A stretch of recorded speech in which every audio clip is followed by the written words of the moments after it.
Assalamualaikum warahmatullahi wabarakatuh. Pada kali ini pemeriksaan yang pertama yaitu pemeriksaan olfaktorius, yaitu pemeriksaan di indera penciumannya. Di sini tujuannya untuk mengetes seberapa tajam indera penciuman pasien. Assalamualaikum, selamat siang Ibu. Ini dengan Ibu siapa? Waalaikumsalam, dengan Ibu Eka. Pada kali ini saya mau melakukan tindakan yaitu saraf olfaktorius. Jadi di sini kita menguji seberapa tajam indera penciuman itu. Bisa sudah tersedia? Iya, siap. Kalau begitu minta tolong untuk dilepaskan maskernya dulu.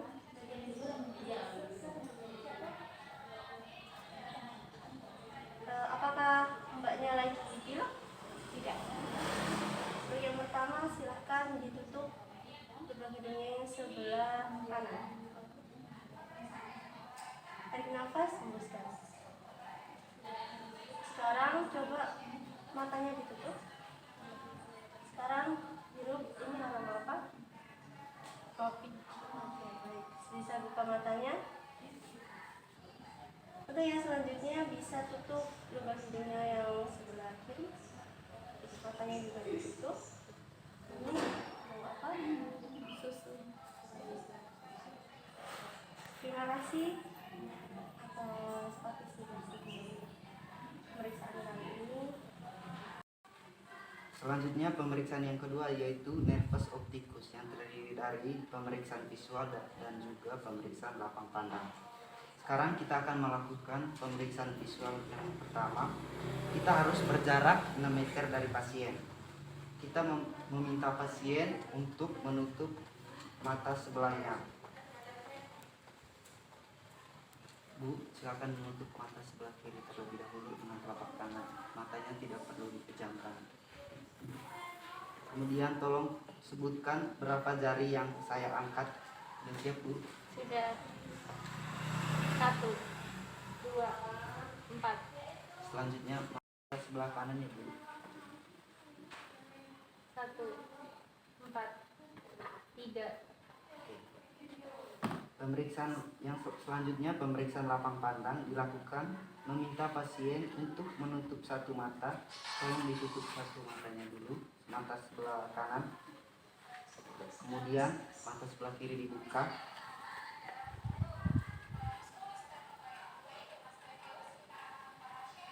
Tatap tengah hidung saya. Tolong bilang benda tersebut hilang atau di batas maksimalnya. Mbaknya masih bisa melihat.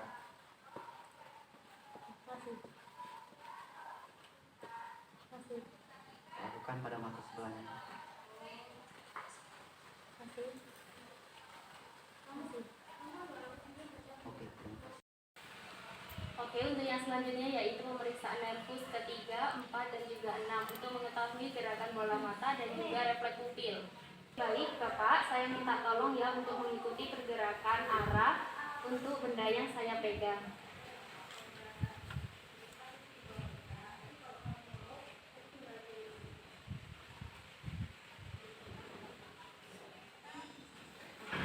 Untuk yang selanjutnya yaitu untuk mengetahui refleks dari pupil dengan cara memberikan cahaya kepada pupil. Apakah ada miosis daripada pupil atau tidak?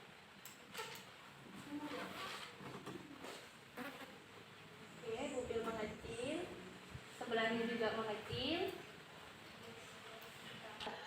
Itu tadi yang saya lakukan adalah direct atau secara langsung. Dan untuk yang kedua yaitu indirect atau dengan cara menutup sebelah mata. Permisi ya Bapak. Pupil juga ikut mengecil.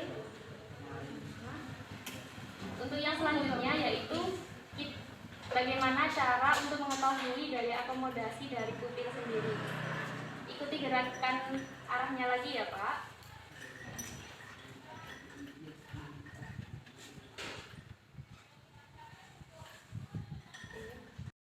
Untuk nervus yang kelima adalah nervus trigeminus, yaitu adanya perasangan di area indera pengecat. Cara pemeriksaannya ada sensorik dan motorik. Ibu bisa buka maskernya. Dikit ya Ibu. muskulus muskolateral, adanya kontraksi atau tidak. Lalu kita lakukan palpasi di muskulus temporal, adanya kontraksi atau tidak. Yang kedua adalah pemeriksaan secara sensorik yang akan dilakukan di area wajah. Ibu silahkan ditutup matanya. Saya akan memeriksa ya.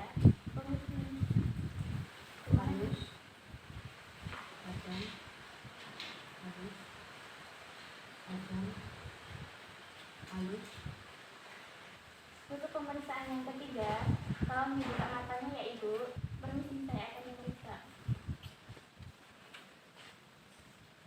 Jika pasien keadaan normal, dia akan refleks secara baik. Selanjutnya, pemeriksaan nervus yang ketujuh yakni facialis.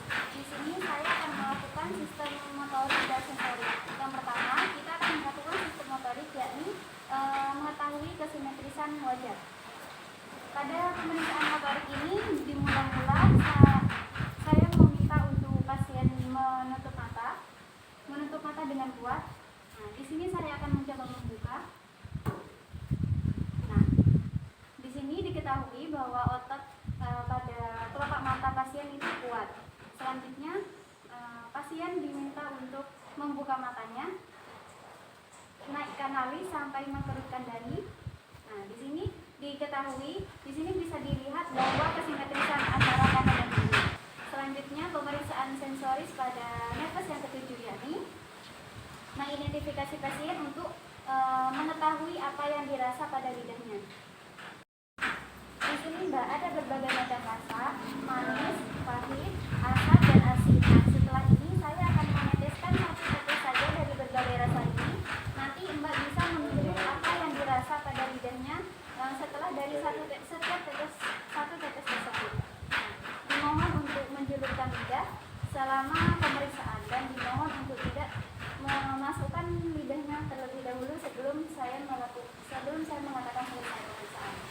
Bisa dipegang Mbak?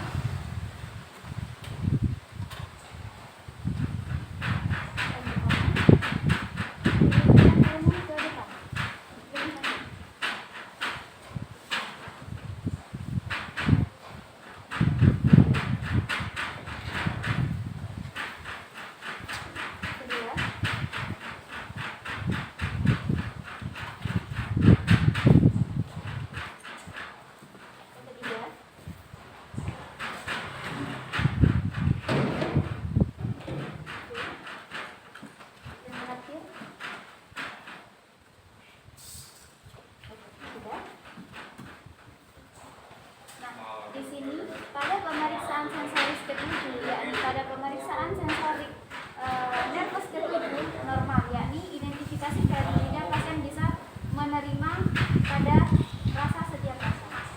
Selanjutnya, pemeriksaan nervus ke-8 yaitu nervus vestibulocochlearis. Pada pemeriksaan ini terdiri dari pemeriksaan pendengaran dan keseimbangan pada pasien. Alat yang dibutuhkan yaitu gigar kepala.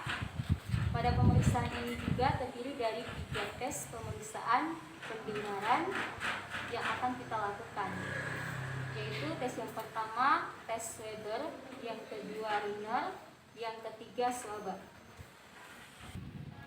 Tes yang pertama yaitu tes Weber. Kita getarkan gigar kepalanya, kemudian kita letakkan pada dahi pasien pada keadaan normal. Kemudian kita meminta pasien untuk mengidentifikasi apakah ada suara yang lebih keras di salah satu telinga. Normal tes pertama antara telinga kanan dan telinga kiri sama, sehingga ketika adanya telinga yang lebih keras, maka itu menunjukkan terjadinya tuli konduksi di sebelah kanan. Jika pasien mendengarkan suara yang lebih keras pada bagian kanan atau tuli persepsi di sebelah kiri. Tes yang kedua yaitu tes Rinner. Tes ini biasanya digunakan untuk mengetahui bagaimana pertukaran suara melalui tulang dan udara. Kita getarkan kembali gigar kepalanya, kemudian kita tempatkan pada mastoideus sampai suaranya menghilang. Apakah sudah menghilang? Sudah. Kemudian kita pindahkan ke depan telinga pasien sampai suara dan kepala menghilang. Apakah sudah menghilang? Sudah. Kemudian kita pindahkan ke telinga pemeriksa. Normalnya skala kepala akan menghilang sama antara pasien dan perawat. Kita akan melakukan juga pada telinga sebelahnya. Pemeriksaan tes yang ketiga yaitu tes swaba. Pada pemeriksaan ini biasanya digunakan untuk mengetahui bagaimana penghantaran suara melalui udara. Kemudian kita akan meminta pasien untuk mengidentifikasi apakah suara dan kepalanya masih terdengar. Langsung saja kita lakukan. Terdengar, terdengar, terdengar, terdengar.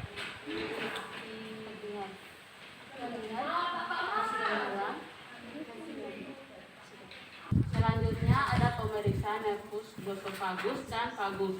Nah, di sini pemeriksaan ini ada 3 hal yang kita akan lakukan. Yang pertama, refleks menelan pada pasien. Yang kedua, letak okula. Yang ketiga, refleks untuk muta pada pasien. Nah, yang pertama, refleks menelan pada pasien. Di sini kita akan meminta pasien untuk meminum air putih. Mas bisa minta tolong untuk meminumnya. Sambil mengamati pergerakan jantung pada pasien, ada naik turun sehingga menunjukkan nervus ini bergerak dengan baik. Pemeriksaan yang kedua, di sini kita akan melihat posisi okula dan pita suaranya. Kita meminta pasien untuk membuka mulut dan mengeluarkan bunyi A. Permisi, silakan. Kita lihat posisi okulanya ada di bagian tengah. Baik, kemudian yang bagian ketiga kita akan membuat refleks muta. Di sini kita akan menyuruh pasien untuk membuka mulut. Permisi, Bu. Pada pemeriksaan selanjutnya yaitu pemeriksaan nervus ke-11, yaitu nervus accessorius. Pada pemeriksaan ini yang diperiksa ada 2 muskulus. Yang pertama muskulus sternocleidomastoideus. Di sini kita akan meminta pasien untuk menengok ke salah satu sisi dan saya akan menahannya. Mbak, tolong menghadap ke kanan dan saya akan menahannya. Di sini kita bisa melihat ada kontraksi pada muskulusnya. Pada pemeriksaan yang kedua yaitu muskulus trapezius.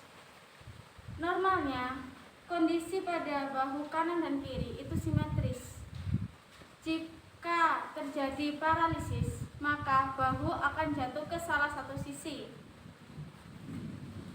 Baiklah, sekarang kita akan meminta pasien untuk mengangkat kedua bahu dan saya akan menahannya. Mbak, tolong diangkat.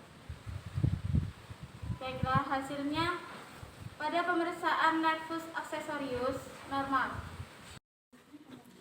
Untuk pemeriksaan nervus yang terakhir adalah nervus hipoglossus, di mana nervus ini menginervasi bagian lidah bagian bawah. Jadi kita harus mengetahui fungsi lidah tersebut. Untuk pemeriksaannya itu ada 2. Pemeriksaan yang pertama adalah membuka mulut.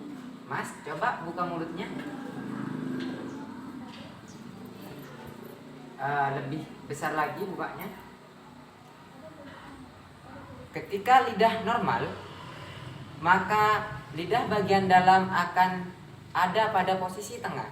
Dan ketika terjadi paralisis, maka lidah bagian tengah akan menjulur pada bagian yang sehat. Jadi ketika kita terjadi paralisis pada bagian dalam lidah bagian kanan, maka lidah kita akan terjulurkan pada bagian kiri.